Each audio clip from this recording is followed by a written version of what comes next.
आज हम लोग देखेंगे न्यू एनसीईआरटी क्लास 11 हिस्ट्री जो वर्ल्ड हिस्ट्री टॉपिक चैप्टर 4 देखेंगे। चैप्टर 4 का पार्ट हम लोग आज कवर कर लेंगे थर्ड को, यानी इस पार्ट जो है चैप्टर 4 को कंप्लीट कर लेंगे पूरी तरह से। जो मेरी छुट्टी हुई हम लोगों का है नई कृषि प्रौद्योगिकी यानी टेक्नोलॉजी के बारे में। हम लोगों ने इससे पहले इतनी सारे टॉपिक्स को क्लियर कर दिए हैं। जो चैप्टर 4 का जो बाकी है पार्ट थर्ड में हम लोग क्लियर करेंगे। तो स्टार्ट करते हैं, आप लोग बने रहें। नई टेक्नोलॉजी की खोज कैसे हुई, इससे पहले हम लोगों ने देखा कि तीसरी वर्ग के अंतर्गत पादरी, अभिजात, कृषक जो मजदूर है इन सब को देखा। सामंतवाद को भी हम लोगों ने क्लियर कर लिया। सामंत जो लॉर्ड होते थे और कृषक जो मजदूर होते थे उनके यहाँ खटते थे। गोल को भी देख लिया। गोल को क्या था, तो इंग्लैंड का नाम गोल का ही पुराना नाम था, उन्हीं गोल के थ्रू ही इंग्लैंड का नाम पड़ा। बिशप देख लिए, जो पादरी से ऊपर वर्ग होते थे। उसके बाद नाइट जो सैनिक वगैरह होते थे उनको हम लोगों ने देख लिया। फ्रांस के शासकों को बारे में देख लिया। पांडुलिपियाँ को देखी, एबी किसे कहते हैं उनको देखा, आश्रम वगैरह। तो अब देखते हैं नई टेक्नोलॉजी।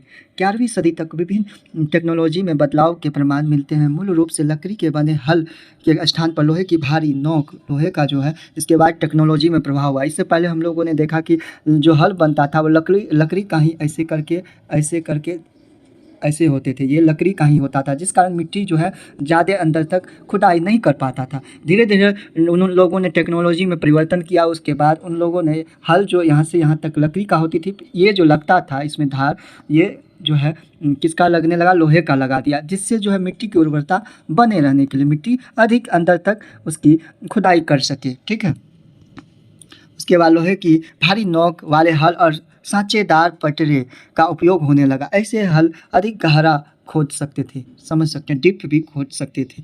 सांचेदार पटरे सही ढंग से ऊपरी मृदा को पलट सकते थे। इसके फलस्वरूप भूमि व्यापक रूप से पौष्टिक तत्वों का एलिमेंट का बेहतर उपयोग होने लगा। पशुओं को हलों में जोतने के तरीकों में सुधार हुआ। गले, इसके जगह पहले जो थे वो लोग क्या करते थे, गले में लगा देते थे, रस्सी नोक कुछ भी लगा देते थे गले में। उसके बाद गले के स्थान पर जुआ, कंधे पर जुआ, एक होते हैं ना लकड़ी का जुआ, लगा दिया जाता था दोनों बैलों के। ऐसे मान के चलिए कि बैल यहाँ है, एक यहाँ है, इसके सामने में जुआ, फिर इसके बीच हल होता था जो ये जुताई करती थी। ऐसा टेक्नोलॉजी धीरे धीरे डेवलप हो गया, जिस कारण से जो है बैलों के ऊपर ज़्यादा भार नहीं होने लगी। पशुओं को हलों में जोतने के तरीके में सुधार हुआ।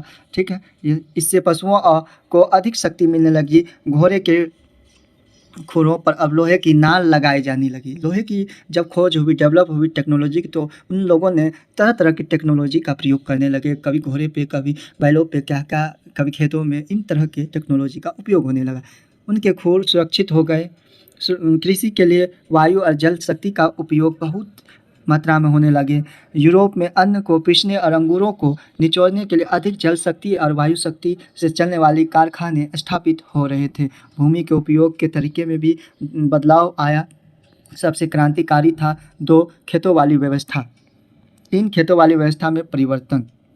मान कर चलिए 2 खेतों वाली व्यवस्था का मतलब है कि इसमें कभी गेहूँ उपज दिया जाता था तो उपजाऊ होती थी, तो इसमें फिर जौ उपजाऊ होता था, तो इसमें फिर प्रति छोड़ दिया जाता था, इसको प्रति छोड़ के फिर इसमें उपजाऊ होता था। इस टाइप की होती थी। ठीक है।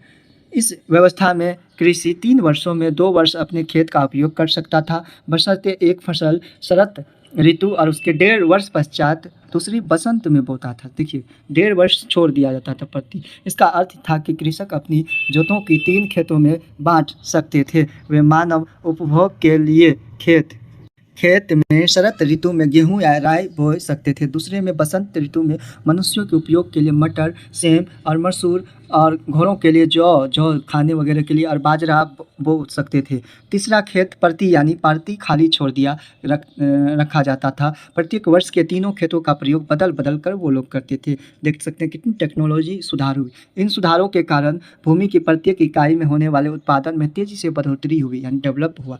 भोजन की उपलब्धता 2 गुनी हो गई, यानी 2 गुना हो गया। ठीक है। मटर और सेम जैसे पौधे, सेम सब्जी वगैरह पौधे का अधिक उपयोग एक औसत यूरोपीय आहार के में अधिक प्रोटीन तथा उनके पशुओं के लिए अच्छे चारे का स्रोत बन गया। फलस्वरूप कृषकों की बेहतर अवसर मिलने लगा। वे अब कम भूमि पर अधिक भोजन का प्रोडक्ट कर सकते थे। 13वीं सदी तक एक कृषक के यानी किसान के खेत का औसत आकार 100 एकड़ समझ सकते हैं, 100 एकड़ से घटकर 20 से 30 एकड़ तक ही रह गया। धीरे धीरे डेवलप हो भी, पॉपुलेशन बढ़ गया, यहाँ ज़मीन जो है इधर उधर होने लगी, जिस कारण से जो है घटने लगा। छोटी जातों पर अधिक कुशलता से कृषि की जा सकती थी।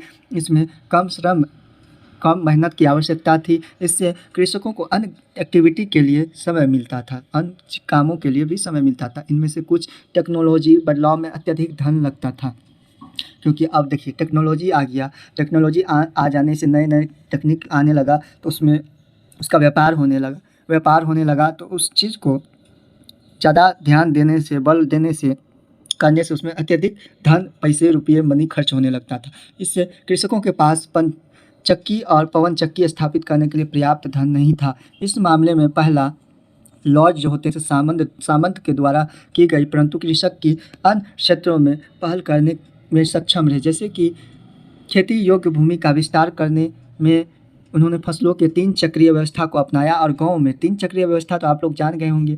तो पहला चक्र जो होता था उसमें गेहूँ बो दिया जाता था शरद ऋतु में। दूसरा चक्र में सेम, बाजरा, पशुओं का चारा। तीसरा चक्र जो होता था 1.5 साल बाद, उसमें 2 साल के लिए परती छोड़ दिया जाता था इस खेतों को, ठीक है। गाँव में लोहार और दुकानें और भट्टियाँ स्थापित की गई, जहाँ लोहे के नोक वाले हल और घोड़े की नाल बनाने और मरम्मत करने में काम सस्ती दरों पर किया जाने लगा, ठीक है। 11वीं सदी में व्यक्तिगत संबंधों में सामंतवाद क्या था? सामंतवाद एक जर्मन भाषा के जो फ्यूड शब्द से बना हुआ है। इसका अर्थ होता है एक भूमि का टुकड़ा होता था, ठीक है, जो कमज़ोर पड़ने लगे क्योंकि आर्थिक लेन देन अधिक से अधिक मुद्रा पर आधारित होने लगा। लॉर्डों को लगान जो टैक्स जो होते थे, उनकी सेवाओं के बजाय नकदी में लेना अधिक सुविधाजनक लगने लगा। पहले जो लगान लेते थे, टैक्स के रूप में रखते थे कृषि वगैरह के लिए, तो अब नकद लेने लगे। कृषकों ने अपनी फसल व्यापारियों को मुद्रा में बेचना शुरू कर दिया और पुनः उन वस्तुओं को शहर में बेच देते थे। धन का बढ़ता उपयोग कीमतों को प्रभावित करने लगा, जो खराब फसल के समय बहुत अधिक हो जाती थी। एग्जाम्पल के लिए इंग्लैंड में 1270 और 1320 के बीच कृषि मूल्य दुगुना हो गया इंग्लैंड में। चौथा वर्ग क्या है? चौथा वर्ग हम लोगों ने इससे पहले 3 वर्ग पढ़ा। पादरी जो प्रचारक ईसाई धर्मगुरु होते थे, उनको हम लोगों ने पढ़ लिया। अभिजात जो जिसके पास संपत्ति, सेना, सब कुछ होते थे, इतनी पावर होती थी कि वो लोग स्वयं का एक न्यायालय, जो जज बैठते हैं, उनको लगा सकते थे, सैन्य क्षमता बढ़ा सकते थे, इतने थे। द्वितीय वर्ग में, तीसरा में कृषक को हम लोगों ने पढ़ लिया। कृषक जो काम करते थे, अभिजात के यहाँ मजदूर किसान होते थे, उसको पढ़ लिया। अब चौथा वर्ग को देखेंगे, नए नगर और नगरवासी। कृषि में विस्तार के साथ ही उससे संबंधित 3 क्षेत्र, जनसंख्या, व्यापार और नगरों का विस्तार हुआ। यूरोप की जनसंख्या जो 1000 से लगभग 420 लाख भी बढ़ गया। 1000 में लगभग 1000 ईस्वी में लगभग 420 लाख बढ़कर 1200 में लगभग 620 लाख और 1300 ईस्वी में लगभग 730 लाख हो गई। देख सकते हैं कितनी तेज़ी से पॉपुलेशन बढ़ गया। बेहतर आहार का अर्थ लंबी जीवन अवधि था। 13वीं सदी तक एक औसत यूरोपीय 8वीं सदी की तुलना में 10 वर्ष अधिक जी सकता था। पुरुषों की तुलना में स्त्रियां और बालिकाओं के जीवन अवधि छोटी होती थी, क्योंकि पुरुष जो होते थे काम करते थे, बाहर में जाकर खेतों में अच्छी तरह से वर्क करते थे, हार्ड वर्क करते थे, पसीना बहती थी, जिस कारण से अच्छे खुद का प्रोडक्ट निर्माण करके खाना खाते थे, भोजन वगैरह, इसलिए उनकी आयु अधिक थी। पुरुष बेहतर भोजन करते थे, ठीक है। रोमन साम्राज्य के पतन के पश्चात उसके नगर जो होते हैं उजाड़ और तबाह हो गए थे, परंतु 11वीं सदी की से जब कृषि का विस्तार हुआ, वह अधिक जनसंख्या का भार सहने में सक्षम तो नगर फिर बढ़ने लगे। जिन कृषकों के पास अपनी आवश्यकता से अधिक खाद्यान्न होता था, उन्हें एक ऐसे स्थान की आवश्यकता महसूस यानी फील हुई, जहाँ वे अपने एक बिक्री केंद्र स्थापित कर सके, जहां वे अपने उपकरण और कपड़े खरीद सकें। धीरे धीरे उन लोगों ने गाँव से शहर में जाने लगा, जहां उनको अच्छा सुविधा लगा कि मैं यहाँ बिक्री के लिए कुछ जीविकों के लिए कुछ कर सकता हूँ, कपड़े खरीद सकता हूँ, सब कुछ नज़दीक में मिल जाए। उस क्षेत्र को लोगों ने चुनना शुरू किया। इस ज़रूरत में मियादी हाट मेले को बढ़ावा दिया और छोटे विपणन केंद्रों का डेवलप किया, जिनमें धीरे धीरे नगरों के लक्षण विकसित होने लगे। एक जगह जमा हो जाने से धीरे धीरे उन लोगों ने जो उपजाऊ करते थे उनसे हाट बाजार स्टार्ट किया, धीरे धीरे डेवलप होने लगा। वहाँ हर एक तरह की चीज़ विकसित हो गया और धीरे धीरे वहाँ डेवलप हो गया। एक नगर, चौक, चर्च, सड़कें, व्यापारी घर और दुकानों का निर्माण कर सके, एक कार्यालय जहाँ से नगर प्रशासन करने वाले व्यक्ति मिल सके। दूसरे स्थानों पर नगरों का डेवलप बड़े दुर्गों, बिशप क्या होते हैं? बिशप एक पादरी से ऊपर वर्ग जो होते थे, उच्च कुल, जागीरों और बड़े चर्चों के चारों तरफ होने लगा। नगरों में लोग सेवा के स्थान पर उन लॉर्ड जो सामंत को जिनकी भूमि पर नगर बसे थे टैक्स देने लगे, टैक्स उसके बदले देने लगे।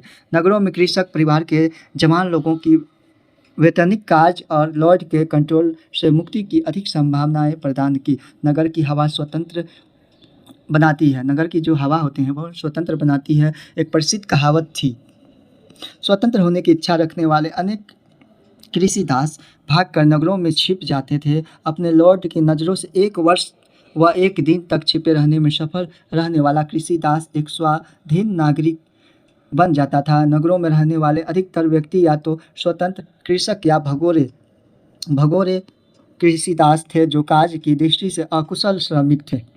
दुकानदार और व्यापारी बहुतायत में थे, यानी बहुत मात्रा में थे।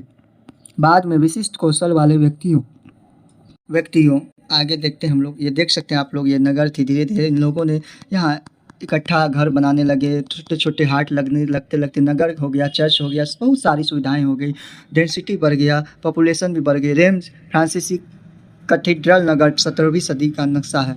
जैसे साहूकार और वकीलों की आवश्यकता हुई, बड़े नगरों की जनसंख्या लगभग 30,000 होती थी। ये कहा जा सकता है कि उन्होंने समाज में एक चौथा वर्ग बना लिया था। यही चौथा वर्ग जो डेवलप हो गई थी। आर्थिक संस्था का आधार श्रेणी था। प्रत्येक शिल्प या उद्योग एक श्रेणी के रूप में सीरीज के रूप में संगठित हुआ। एक ऐसी संस्था थी जो उत्पाद की गुणवत्ता, उसके मूल्य और बिक्री पर कंट्रोल रखती थी। श्रेणी सभागार प्रत्येक नगर का आवश्यक अंग था। यह अनुष्ठानिक समारोह के लिए था जहां गिल्डों के प्रधान औपचारिक रूप से मिला करते थे। पहरेदार नगर के चारों ओर गश्त लगाकर शांति स्थापित करते थे। संगीतकारों की प्रतिभोजों और नागरिक जुलूसों में अपनी कला का प्रदर्शन करने के लिए बुलाया जाता था और सराय वाले यात्रियों की देखभाल भी करते थे। 11वीं सदी आते आते पश्चिम एशिया के बात करें तो उसके नगर है, जैसे कि पश्चिम एशिया में Afghanistan, Pakistan, Uzbekistan, Kyrgyzstan, Tajikistan, ये सब एरिया थे। ठीक है, अजरबैजान के साथ नवीन व्यापार मार्ग विकसित हो रहे थे। स्कैंडिनेवियाई के व्यापार रिक वस्त्र के बदले में फर और शिकारबाज लेने के लिए उत्तरी सागर से दक्षिण की समुद्र यात्रा करते थे और अंग्रेज व्यापारी रांग बेचने के लिए आते थे। ठीक है, 12वीं सदी तक फ्रांस में वाणिज्य और शिल्प विकसित होने लगा। पहले दस्तकारों को एक मैनर से दूसरे मैनर में जाना पड़ता था, पर अब उन्हें एक स्थान पर बसना अधिक आसान लगा जहां वस्तुओं का उत्पादन प्रोडक्ट किया जा सके, फिर अपनी आजीविका के लिए उनका व्यापार हो सके। जैसे जैसे नगरों की संख्या बढ़ने लगी और व्यापार का विस्तार होता गया, नगर के व्यापारी अधिक अमीर और शक्तिशाली होने लगे और जातीयता के लिए प्रतिस्पर्धा करने लगे थे। अभिजात जो होते थे। कैथेड्रल नगर क्या है इंग्लैंड के, जो धीरे धीरे बसने लगे, उनको देखें। चर्चों को दान देना अमीर व्यक्तियों द्वारा अपने धन को खर्च करने का एक तरीका था। 12वीं सदी से फ्रांस में कैथेड्रल कहलाने वाले बड़े चर्चों का निर्माण होने लगा। यद्यपि वे मठों की संपत्ति थे, पर लोगों के विभिन्न समूहों में अपने श्रम, वस्तुओं और धन और उनके निर्माण का सहयोग दिया। कैथेड्रल पत्थर के बने होते थे और उन्हें पूरा करने में अनेक वर्ष लग जाते थे। जब उन्हें बनाया जा रहा था तो कैथेड्रल के आसपास का क्षेत्र और अधिक बस गया, क्योंकि वहाँ बहुत संख्या में लोगों की ज़रूरत पड़ गई कामों के लिए। बड़े आकार का बन रहा था, मजदूरों की, बहुत सारे स्टाफों को, तो इस कारण से वहाँ जाके बहुत सारे संख्या में लोगों ने बसना शुरू कर दिया। जब उनका निर्माण पूर्ण हुआ तो वे स्थान तीर्थ स्थल बन गए। इस प्रकार उनके चारों तरफ छोटे नगर डेवलप हुए। कैथेड्रल इस प्रकार बनाए गए थे कि पादरी की आवाज़ लोगों के जमा होने वाले सभागार में साफ सुनाई पड़ सके और भिक्षुओं का गायन भी अधिक मधुर सुनाई पड़े। साथ ही लोगों को प्रार्थना के लिए बुलाने वाली घंटियाँ दूर तक सुनाई पड़ सके। घंटियाँ बहुत बड़ी लगती थी। खिलाड़ियों के लिए अभी रंजित कांच का प्रयोग किया जाता था। दिन के वक्त सूरज की रोशनी उन्हें कठिन जल के अंदर के व्यक्तियों के लिए चमकदार बना देती थी। सूर्यास्त के पश्चात मोमबत्तियों की रोशनी उन्हें बाहर के व्यक्तियों के लिए दृश्यमान बनाती थी। अभी रंजित कांच की जो होती थी खिड़कियाँ, उन पर बने चित्र बाइबल की कथाओं का वर्णन करते थे, जिन्हें अनपढ़ व्यक्ति भी पढ़ सकते थे। देख सकते कितनी बड़ी दृश्य है। ये साल्सबरी कैथेड्रल इंग्लैंड का है, इतनी विशाल बना हुआ है।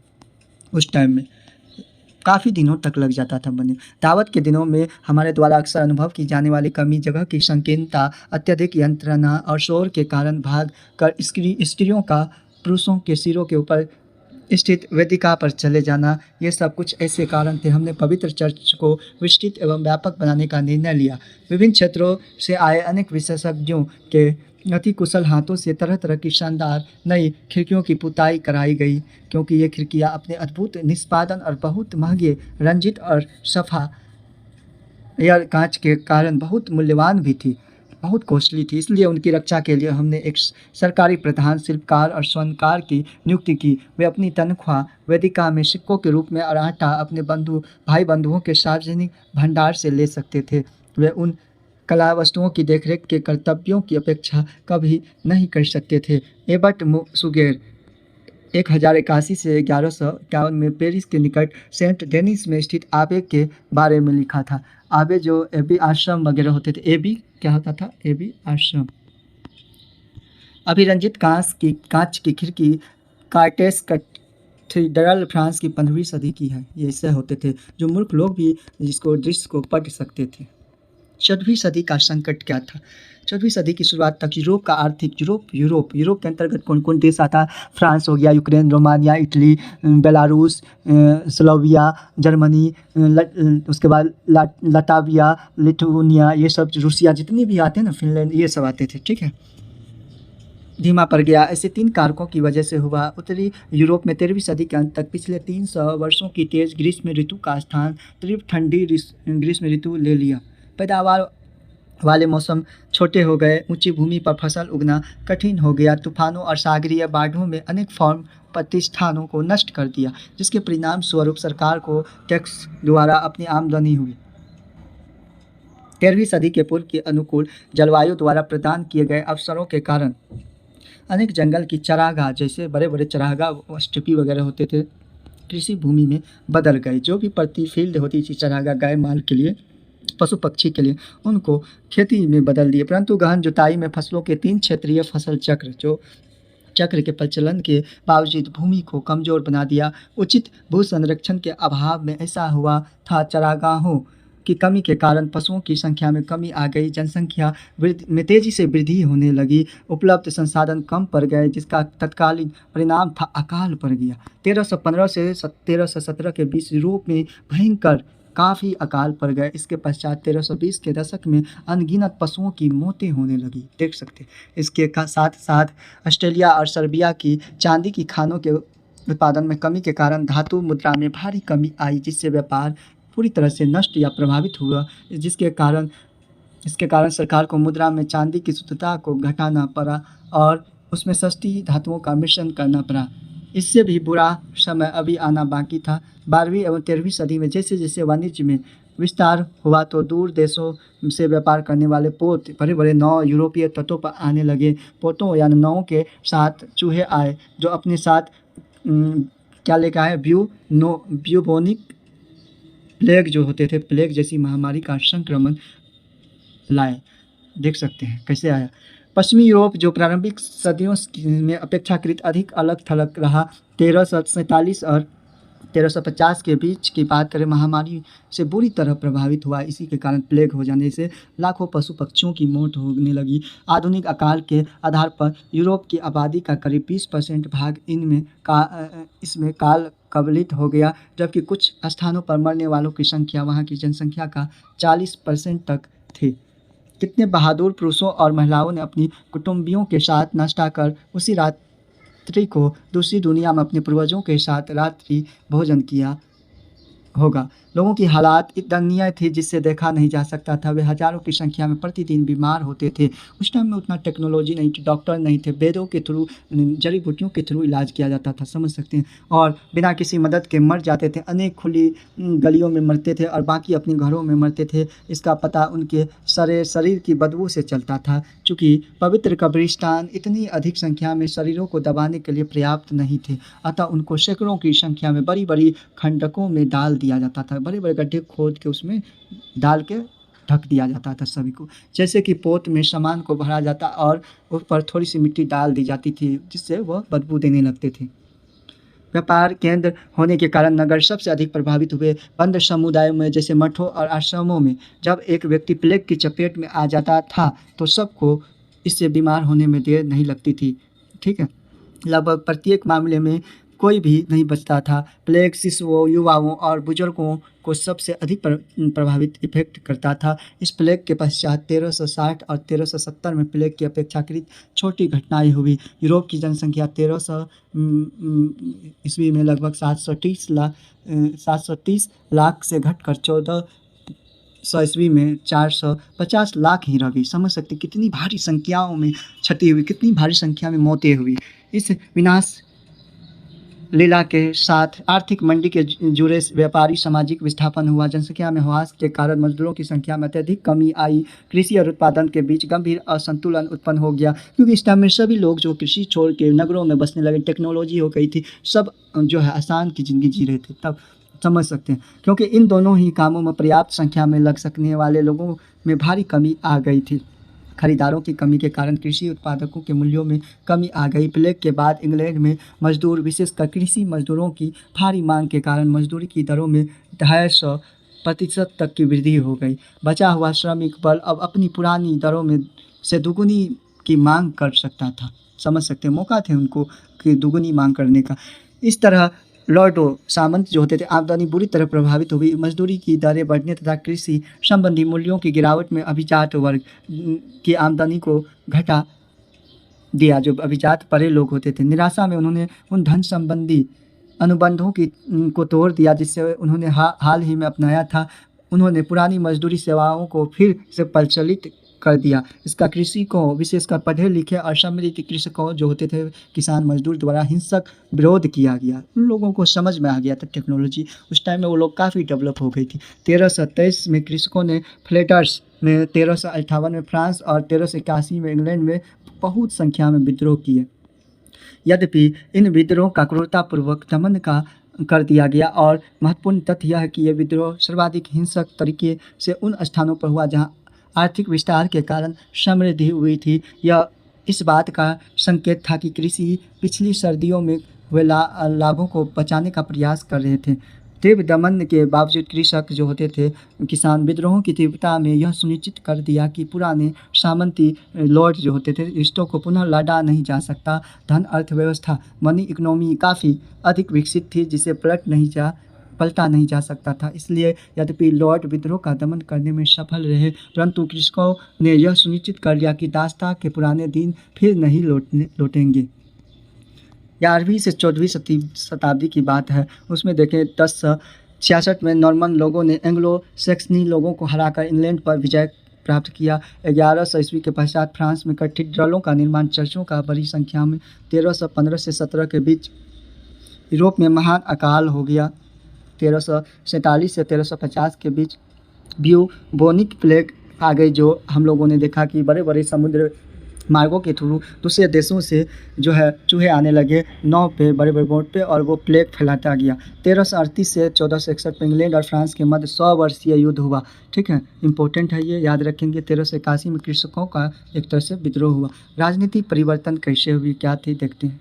राजनीति परिवर्तन, राजनीति हलकों में हुए विकास, डेवलप सामाजिक प्रक्रियाओं के साथ साथ होते रहे। 15वीं और 16वीं सदियों में यूरोपीय शासकों ने अपनी सैनिक एवं वित्तीय शक्ति को बढ़ावा। यूरोप के लिए उनके द्वारा बनाए गए शक्तिशाली राज्य उस समय होने वाले आर्थिक बदलावों के समान ही महत्वपूर्ण थे। इसी कारण इतिहासकार इन राजाओं को नए शासक, द न्यू मोनार्क्स, कहने लगे। फ्रांस में लुई 11वें, ऑस्ट्रेलिया में मैक्समिलियन, इंग्लैंड में हेनरी 7म एवं स्पेन में इसाबेला और फर्डिनेंड निरंकुश शासक थे। उन्होंने संगठित अस्थायी सेनाओं की प्रक्रिया, एक अस्थायी नौकरशाही और राष्ट्रीय नेशनल टैक्स जो प्रणाली जो होते थे स्थापित करने की प्रक्रिया को एक तरह से शुरू किया। स्पेन और पुर्तगाली ने यूरोप के समुद्री पार विस्तार की नई संभावनाओं की शुरुआत की।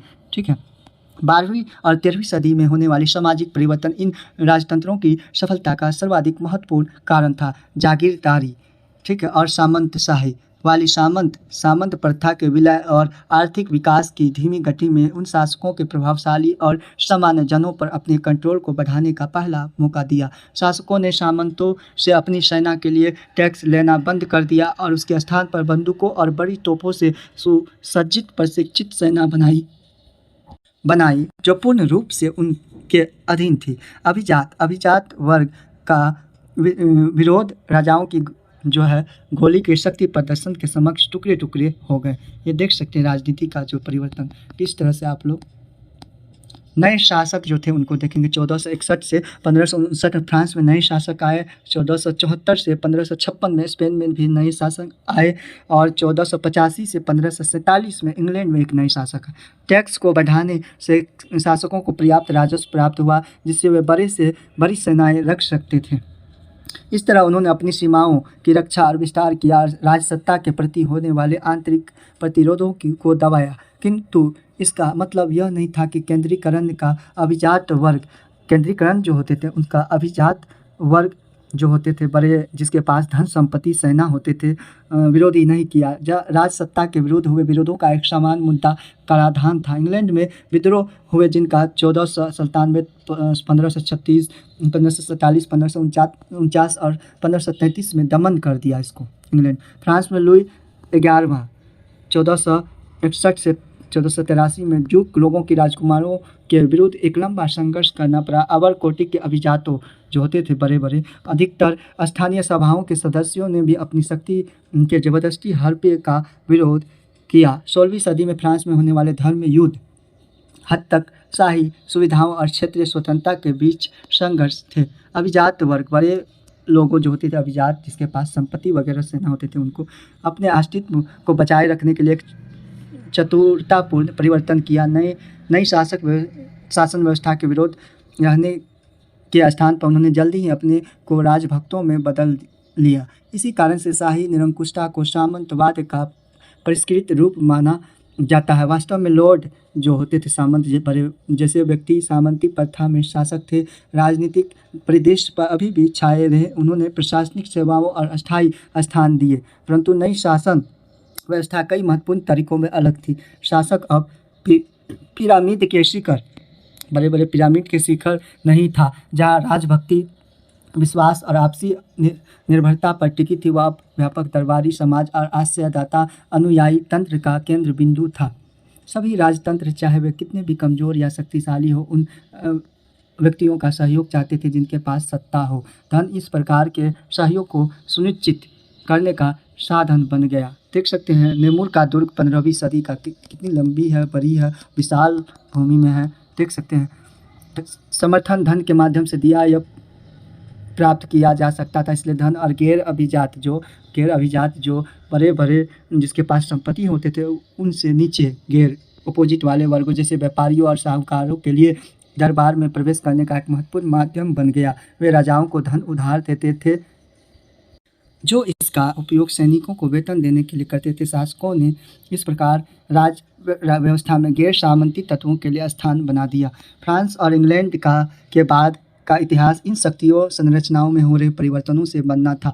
1614 में बालक शासक लुई जो है 13वां के शासनकाल में फ्रांस की परामर्शदात्री सभा जिसे स्टेट जनरल कहते थे 3 सदस्य होते थे। वे 3 वर्ग के होते थे। पादरी वर्ग, अभिजात वर्ग तथा अन्य का प्रतिनिधित्व करते थे। एक अधिवेशन हुआ। इसके पश्चात दोनों सदियों यानी 1789 तक इससे फिर नहीं बुलाया गया क्योंकि राजा 3 वर्गों के साथ अपनी शक्ति बांटना नहीं चाहते थे। इंग्लैंड में जो हुआ वह बहुत अलग था। नॉर्मन विजय में भी पहले एंग्लो सेक्सन लोगों की एक महान परिषद होती थी। कोई भी कर टैक्स लगाने से पहले राजा को इस परिषद की सलाह लेनी पड़ती थी। यह आगे चलकर पार्लियामेंट के रूप में विकसित हुआ, जिससे हाउस ऑफ लॉर्ड्स, जिसके सदस्य लॉर्ड और पादरी होते थे, पादरी ईसाई वगैरह जो होते थे, प्रचारक, धर्मगुरु, ये सब होते थे। यह हाउस ऑफ कॉमन्स जो नगरों और ग्रामीण क्षेत्रों में प्रतिनिधित्व करते थे शामिल थे। राजा चार्ल्स प्रथम 1629 से 40 ने पार्लियामेंट में को बिना बुलाए 11 वर्षों तक शासन किया, बिना बुलाए हुए। एक बार जब धन की आवश्यकता पड़ने पर वह उसे बुलाने की बात हुआ तो पार्लियामेंट का एक भाग उसके विरोध में हो गए और बाद में उसे प्राण दंड देकर गणतंत्र की स्थापना की गई। परंतु यह व्यवस्था अधिक दिनों तक नहीं चल पाई और राजतंत्र की पुनः स्थापना हुई, परंतु इस शर्त पर कि अब पार्लियामेंट नियमित रूप से बुलाई जाएगी। वर्तमान में फ्रांस में गणतंत्रीय सरकार है और इंग्लैंड की राजतंत्र है। इसका कारण यह है कि 17वीं सदी के बाद दोनों राष्ट्रों के इतिहासकारों ने अलग अलग दिशाएं बनाई। इस तरह से हम लोगों ने आज कंप्लीट की चैप्टर 4 का जो कुछ पार्ट बचा हुआ था, पार्ट 3 में कंप्लीट की। इससे पहले हम लोगों ने पार्ट 1 पार्ट 2 कंप्लीट कर दिया। अगर नहीं देखे तो जाके प्ले लिस्ट में आप लोग देख सकते हैं, जो काफ़ी इंपॉर्टेंट टॉपिक छूटा हुआ है पीछे। 3 वर्ग के बारे में डिटेल्स है, सामंतवाद के बारे में है, नाइक के बारे में है, रोमन साम्राज्य के बारे में है, इन सबको मोक के बारे में, इन सबको हम लोगों ने पार्ट 1 पार्ट 2 में क्लियर किया है। अगर आप लोग को वीडियो अच्छा लगी है तो कृपया चैनल को सब्सक्राइब, लाइक, शेयर कर देंगे। Thanks for watching. जय हिंद। मिलते हैं नेक्स्ट